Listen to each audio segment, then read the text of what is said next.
Okay, so in this video, I want to talk about the difference between the word law and the word laws.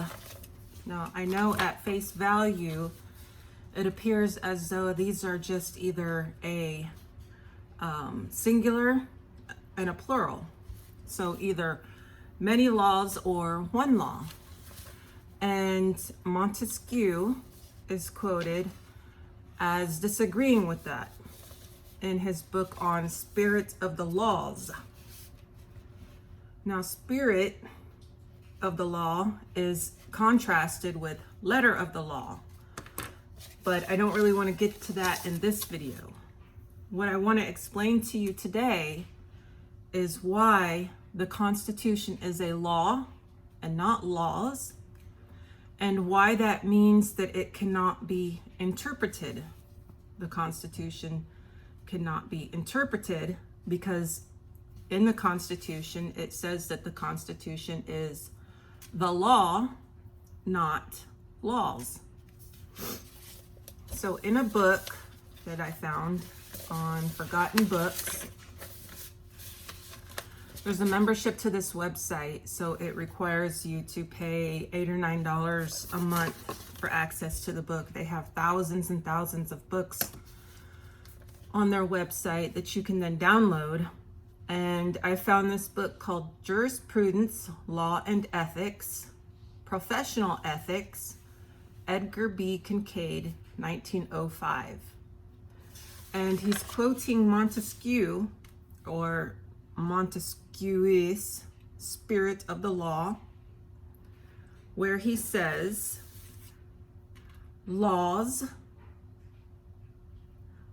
are, the term law is used to designate a science.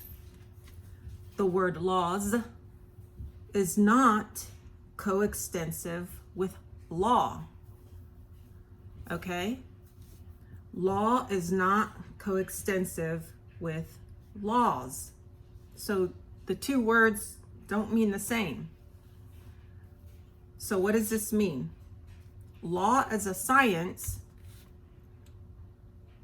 is a command. Law is a command issued from a sovereign to a subject. So the federal government is a sovereign, but the states created by the people, because there are states created by the people of the state, and there are states created by the federal government. The states created by the federal government are dependent, non-sovereign states. The states created by the people are independent, sovereign states, because all the sovereignty rises from the people up to the government. That makes the states created by the people sovereign to the federal government, and then the states created by the federal government dependent to the federal government. So you have states created by people that are over the federal government, and then the federal government over the states it created. Okay, so state, don't think about state being always attached to land, even though in the normal sense it is. Sometimes states are abstracts, so it's like a type of law. So the state of nature, so we call nature a state. Also in the old congressional journals, back during the Revolutionary War, they called the army a state. They would say the state of the army. So in this way, the word state can be used to mean a lot of different things. So the Constitution issues commands, okay? The Constitution is sovereign law of the federal government for the federal government, which is a dependent state to the states, but it's a sovereign state to the states it created, okay? So you have a linear thing where sovereignty moves from the people who create a state, an independent state, and the state, which is sovereign, created the federal government. The federal government was given some sovereignty over the states it created. But some states that the federal government created had to be attached to land. So those lands are the federal lands. The federal government is sovereign to those lands. The Constitution is the law, the science, which issues commands to its subjects. Okay? Now, when I say subjects, I'm not talking about British subjects. I'm talking about things that are lower to it. So the state created by the people who live in that state, are sovereign to the state, which makes the state subject to the people. The state is sovereign to the federal government, which means the state, the sovereign state, the independent sovereign state is supposed to issue commands to the federal government. And this is the way it worked originally, and you can go back into the old congressional records and you can find this out.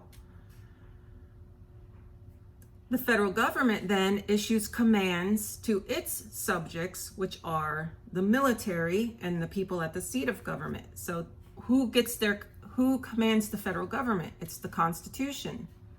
And the Constitution is commanded by the sovereign states. So the sovereign states are supposed to make sure that the people on the federal lands and at the seat of government, because those are the only two places where the federal government exists, lands purchased and the seat of government, which is in Article 1, Section 8, Clause 17. And on those lands, the federal government has to follow the Constitution. That changed when Lincoln came in and used progressive propaganda put out by the industrialists who wanted to take over the federal government and use it to its advantage, creating all these millionaires.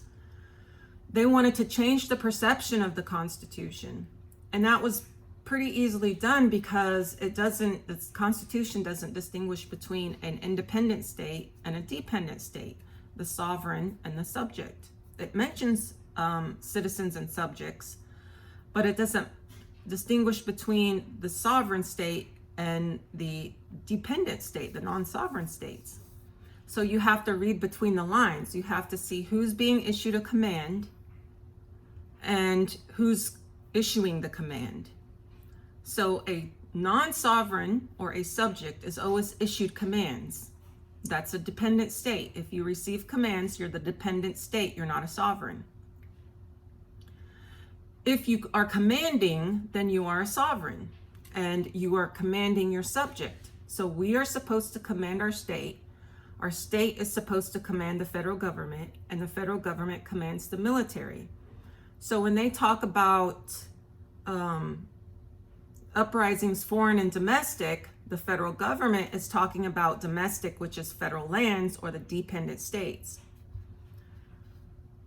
So all of these people on the federal lands, which are supposed to also be the representatives, the senators, and the president, and they are at the seat of government, but they were supposed to come up from the dependent states into the seat of government. They were supposed to earn their time being a officer or employee on the federal lands inside the state, and then they were going to rise up, and after 7, 9, or 14 years, they could run for the various offices. Representatives 7, senators 9, and president 14.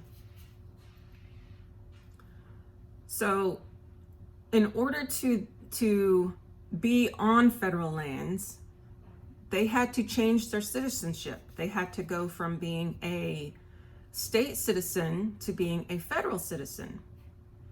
The Constitution calls federal citizens citizens of the United States because the United States are the federal lands, and the federal lands are two types, the seat of government and lands purchased.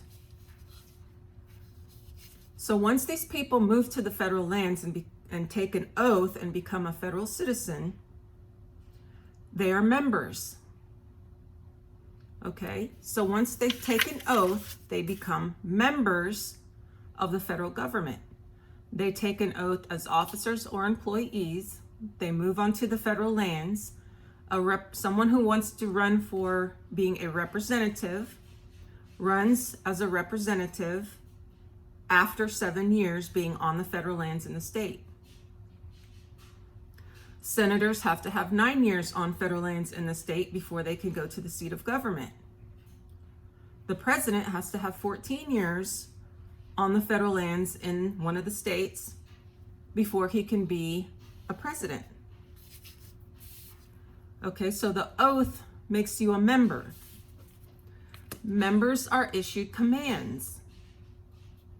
And the law, according to Erskine and Jurisprudence, Law Defined, the book I mentioned, is law is the command of a sovereign containing a rule for his subject. So the federal government, which is the representatives of the state at the seat, issue commands to those on the federal lands, being the military and being the employees, so officers and employees on the federal lands that work directly for the federal government. And now there's a lot of contractors that work for the federal government. So law is a science, and the science is that a command is issued to its members, which are its subjects who have an oath. All the military people have to have an oath. All the employees have to have an oath. And so the Constitution says, this Constitution and the laws of the United States, which shall be made in pursuance thereof, and the treaties made, or which shall be made under the authority of the United States, shall be the supreme law of the land.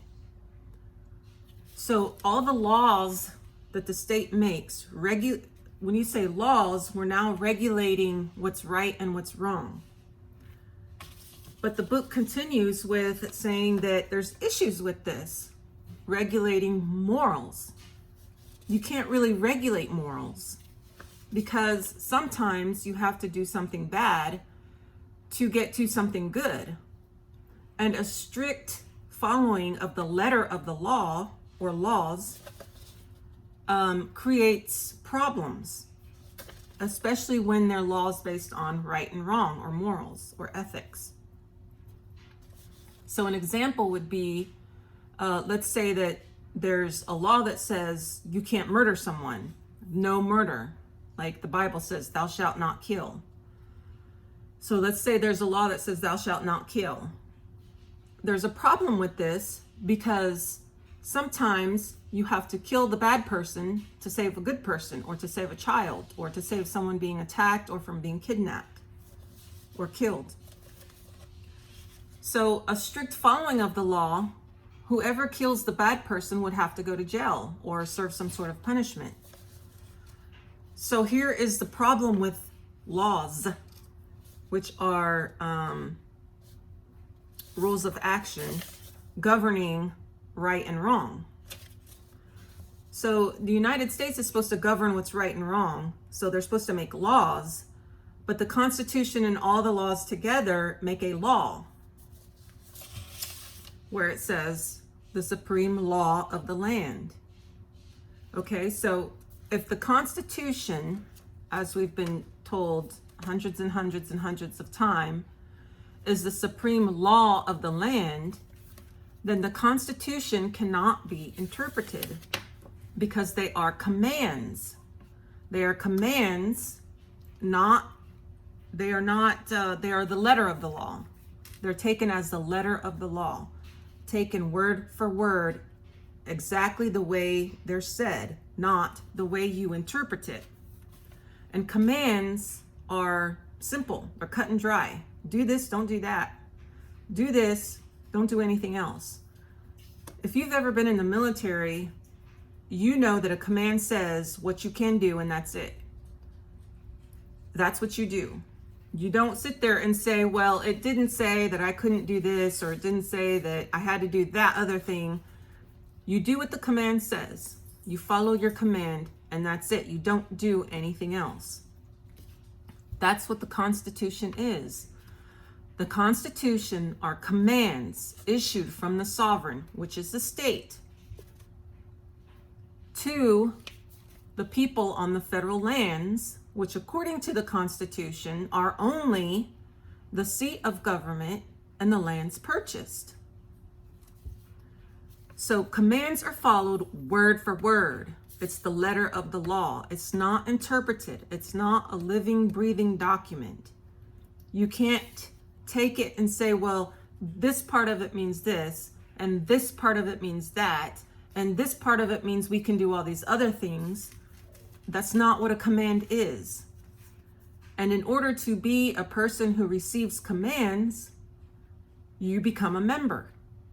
And you become a member by taking an oath. Okay?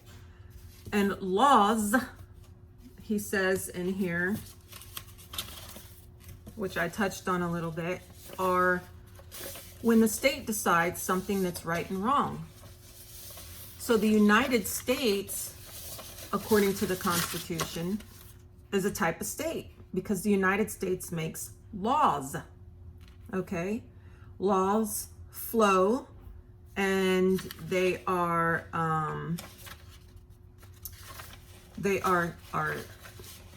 the dictates of right and wrong.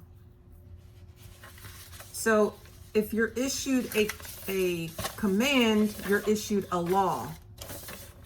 If you're trying to dictate what's right and wrong, you're issuing laws. But like I said, there's problem with laws because laws are more of a spirit. Okay, the spirit of the law, meaning what's the intention? The intention of the law is not to not kill a bad person when the law says don't go around killing people. The spirit of the law, which is the intention, can be interpreted. Intentions interpreted are if you have to kill somebody to save someone else's life, you can. But most of the time, the laws don't go into a lot of detail so that you can understand the intention. That's why the judges are there. They're supposed to help us understand the intention of the law. Unfortunately, our system is so corrupt that even if you did something with a very good intention, they're going to follow the letter of the law when they should be following the spirit of the law. Okay, so this is law and laws, and why the Constitution is a law, meaning it is a command sent by the sovereign, the states, to its subjects, the federal government, and then the federal government issues commands to its dependent state, which are the military areas, the lands purchased. So the states are supposed to command the seat, and the seat is supposed to command the military force, which are on posts, which are the lands purchased. Okay, so there you have it. Nancy Pelosi is wrong. She's lied. She's been lying to us, whether she knows it or not. The courts lie. They're vague. They don't explain whether they're following the spirit of the law or the letter of the law and why they're doing so. And when they're not following their oath, they're not following the commands issued by their sovereign, which is the seat. Okay, so hopefully you understand this. I'm trying to get better at explaining things and taking my time and being more thorough. So as time goes on, my videos should get better and better and better. Please like, share, and subscribe, you know, the whole analytics thing. And I've already had 2 hits, so one more hit and you'll just have my old videos to watch, I guess. I don't know if they'll keep those up or not, but have a great day, and I plan on putting out some more videos on spirit and letter of the law, as well as some other things today. So I will catch you guys in the next video.